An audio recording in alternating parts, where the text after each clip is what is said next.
have ginger now. And apple and milk.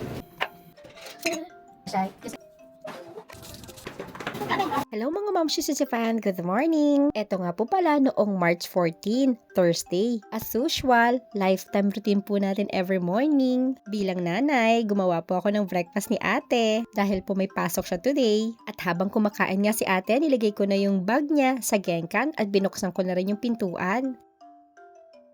At pagkatapos niya nga kumain at mag-toothbrush, umalis na rin si ate. At lagi kong nire-remind si ate na lagi maging mabuting tao at mag-ingat at maggamboro sa kanyang pag-aaral.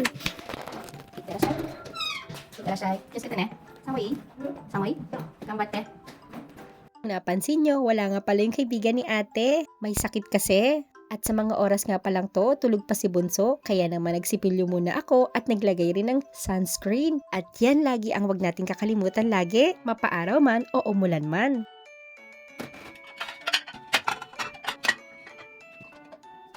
At inayos ko na rin yung mga plato na ginamit namin kagabi. At kinalaunan nga niyan, nagising na nga pala si Bunso.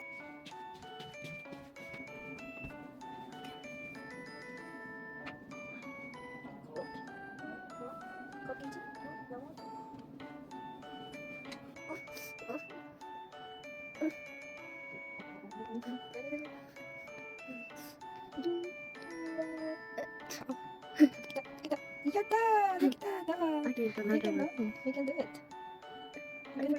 You're 4 years old. At nung okay na nga si Bunso, binalikan ko na ulit itong ginagawa ko. At habang inaayos ko nga to, humingi na nga pala ng breakfast si Bunso. At maya-maya rin, nagising na nga pala si Daddy. At sabi nga niya, medyo masama nga pa rin yung pakiramdam niya dyan. Bye.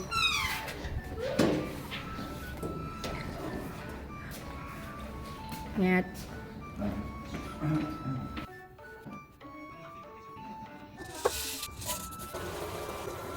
At pagkatapos ko nga mag-load, lumabas nga pala kami ni Bunso dahil meron kaming bibilhin.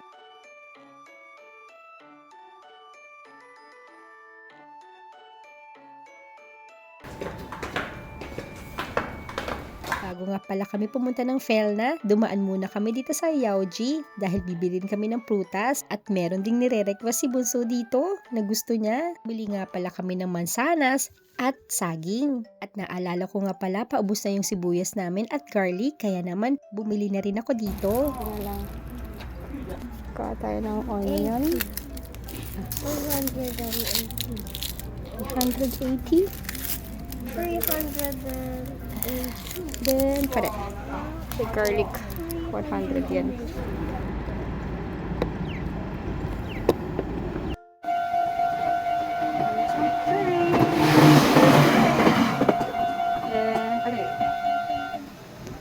Next. Egg. And what? What is it? So we need to get egg, bread. We have ginger now. And apple and milk and onion and carrot and coffee and brownie salt. Okay, let's go. Let's get. Naandito nga pala kami sa Felna, kaya naman kumuha na ako no kung anong nakalista na hindi ko nabili kanina. Mas mura din kasi dito ng mga milk at saka yung itlog at saka yung ibang gulay dito. Kumuha na rin ako ng tinapay. Nire-recommend ko to. Masarap kasi isaw-saw to sa kape. At nung natapos na rin nga kami, luminya na nga kami dito sa counter.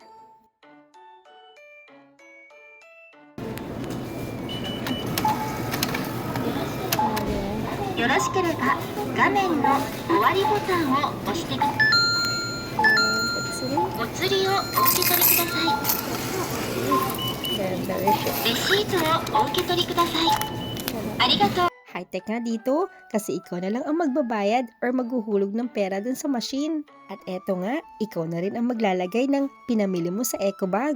At pagkatapos nga nito, umuwi na rin kami ni Bunso.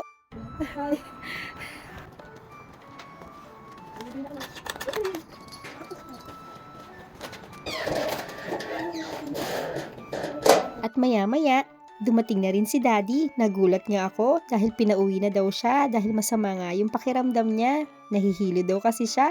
Hindi ko na nga nakunan. Siya hanggang dito na lang. Salamat sa pagsama! Meron lang akong kaunting isi-share na isa sa natutunan ko sa buhay, ang pagiging humble. Pero syempre, hanggang ngayon gusto ko pa rin ma-improve yan kasi hindi naman tayo perfect pero napaka-importante neto.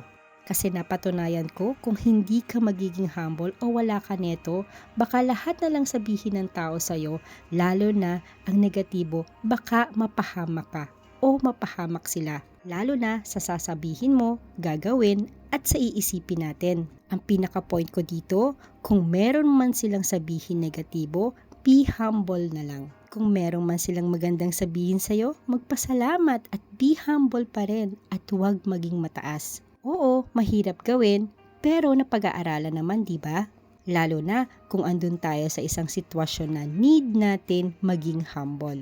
Kasi kapag meron tayo neto, kahit ano pa man ang sabihin ng iba, negatibo o positibo laban sa'yo, makakamit mo ang happiness sa puso mo at peace of mind.